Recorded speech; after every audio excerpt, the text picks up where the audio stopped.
Picture the last wedding you attended. The flowers arranged just so, the dress that took months to choose, the vows written and rewritten until every word felt exactly right, the cake, the first dance, the speeches that went a little too long, the whole event built around one central idea, that two people are choosing each other publicly in front of everyone they know, and that this choice means something permanent.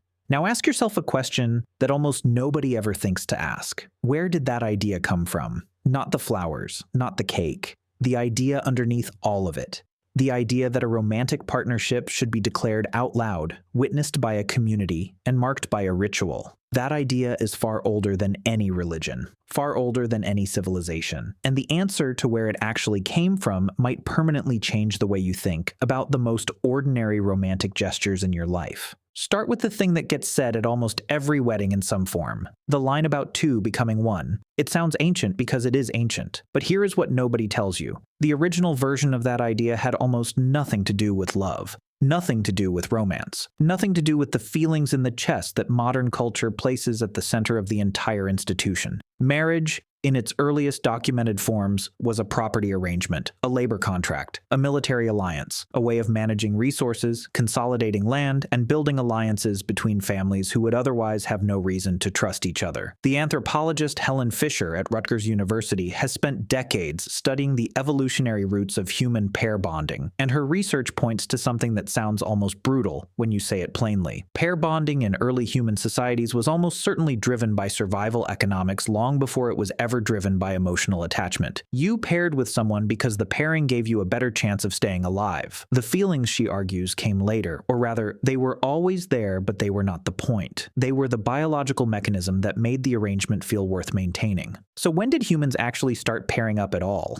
This is where the story gets genuinely complicated, because the archaeological record cannot tell you about feelings or partnerships directly. It can only tell you about behavior. And the behavior it shows is surprising. For most of the period before roughly 12,000 years ago, before the invention of agriculture, humans lived in small mobile bands of around 25 to 50 individuals. These groups moved constantly, following seasonal food sources, and they had almost nothing to accumulate, no land to inherit, no livestock to transfer, no stored grain to divide. In this context, the strict exclusive lifelong pair bond that modern culture treats as the natural default of human relationships is, according to researchers like Christopher Ryan at the University of Barcelona, a relatively recent and arguably unusual arrangement.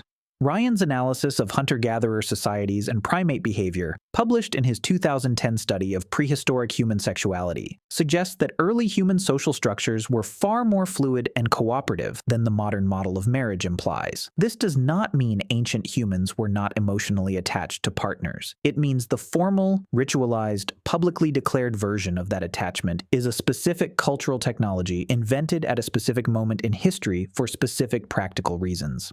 That moment was agriculture. Around 10,000 BCE, in multiple places across the world roughly simultaneously, humans stopped moving and started farming. And farming changed everything about human relationships in ways that are still playing out today. When you farm, you stay in one place. When you stay in one place, you accumulate things, crops stored in pots, tools, animals, eventually land itself. And the moment you have things worth keeping, you have something worth arguing about when you die. Who does it go to? Who has a claim? Who is allowed to work this land, inherit this herd, live in this house? Marriage, in its earliest formal documented versions, was primarily the answer to that question. A publicly witnessed declaration of partnership created a legal framework for inheritance. It established paternity. It defined who was inside the family unit and who was outside it. The wedding was not a celebration of love. It was the filing of a contract. The oldest written marriage contracts ever found come from ancient Mesopotamia, the civilization that arose in the region between the Tigris and Euphrates rivers in what is now Iraq. These documents, some dating back over 4,000 years, are remarkable in their specificity. They list the goods being transferred between families. They specify what happens to property if the marriage ends. They outline the obligations of each party in precise legal language. They read less like a declaration of love and more like a business merger, because that is exactly what they were. Archaeologist Eleanor Robson at University College London, who has studied these documents extensively, describes them as among the most sophisticated legal instruments of their era, deeply practical, deeply serious, and almost entirely focused on the management of material resources. Romance is not mentioned, not because ancient Mesopotamians did not feel it, but because it was not the point of the document. And yet, Alongside these dry legal contracts, the ancient world produced some of the oldest love poetry ever written, the Song of Solomon.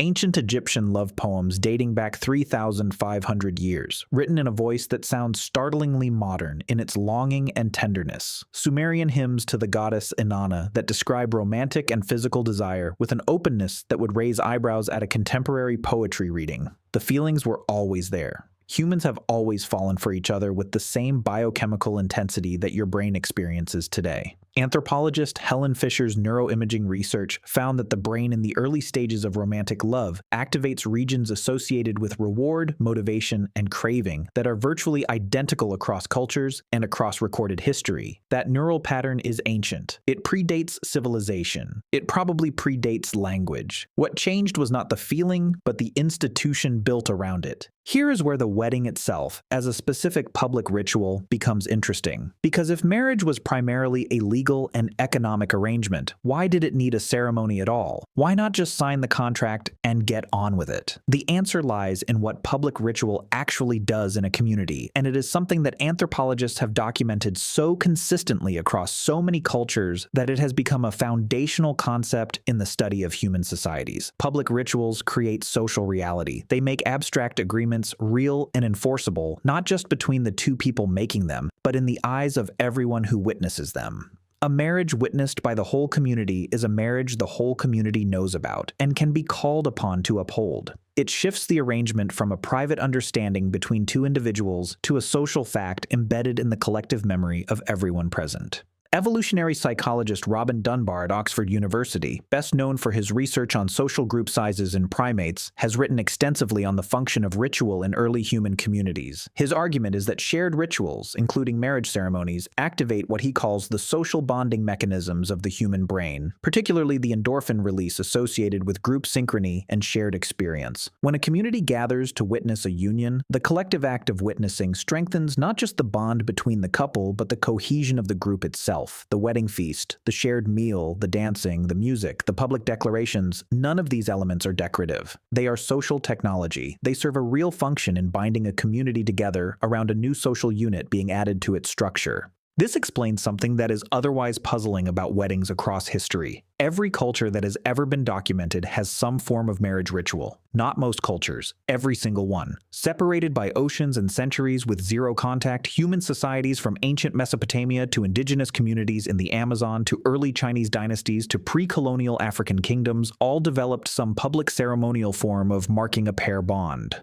The specific elements differ wildly. The meanings attached to them differ wildly. The legal frameworks surrounding them differ wildly. But the structure is the same everywhere. Two people, a public declaration, a community witnessing, a ritual marking the moment as different from ordinary time. That universality is not a coincidence, and it is not a shared inheritance from a common cultural ancestor. It is an independent invention, repeated across the full span of human civilization, because it solves real social problems that every community eventually faces. What about before agriculture, though? Before legal contracts and inherited land? Before any of the formal structures that the institution of marriage was built to manage? Were prehistoric hunter-gatherers forming pair bonds at all? Almost certainly yes, based on evidence both indirect and biological. Human children require an extraordinarily long period of intensive care before they can function independently. Years of feeding, protection, teaching, and emotional support. A single parent providing all of that alone while also hunting, gathering, defending against predators, and maintaining social relationships within the group would have been at a severe disadvantage. Two adults cooperating around the care of a child have a dramatically better survival outcome for that child, and evolutionary logic suggests that any behavioral tendency producing better child survival outcomes would have been selected for over enough generations. The pair bond, at least in a functional, if not a formally ritualized sense, is probably very old. What is newer, what was invented and reinvented across different cultures independently, is the ceremony wrapped around it. Some of the oldest indirect evidence of pair bonding rituals comes not from written records, but from burial sites. Archaeological discoveries across prehistoric Europe and the Middle East have found double burials where two individuals, often but not always male and female, were interred together with shared grave goods, positioned facing each other, sometimes with physical contact preserved in the arrangement of the bones. These burials date back as far as 30,000 years in some sites. They tell you nothing about legal contracts. They tell you nothing about property arrangements. They tell you only that at the moment of death, someone decided these two people belonged together, and that the community agreed enough to bury them that way.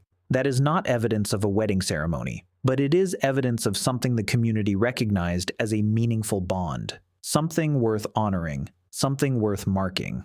So come back to the wedding you pictured at the beginning, the flowers, the vows, the cake, the first dance. You are looking at something layered across 10,000 years of accumulated human invention, each layer added for specific practical reasons by specific communities facing specific problems, and each layer eventually becoming so embedded in the ritual that the original purpose became invisible. The legal contract became a declaration of love. The property transfer became the exchange of rings. The community witnessing became a guest list carefully considered for months. The feast that sealed an economic alliance became a reception where people cry during speeches about feelings. None of the feeling is fake. The feelings were always there, probably older than the institution built around them, older than language sophisticated enough to describe them. What changed was the frame. And the frame keeps changing still. The next time you watch someone walk down an aisle, you are watching something that has been happening in some form since before any civilization had a name for it. Not because humans were told to do it, because humans kept independently discovering that some things are too important to leave unwitnessed. Don't forget to hit that subscribe button right up there and check out this awesome video too.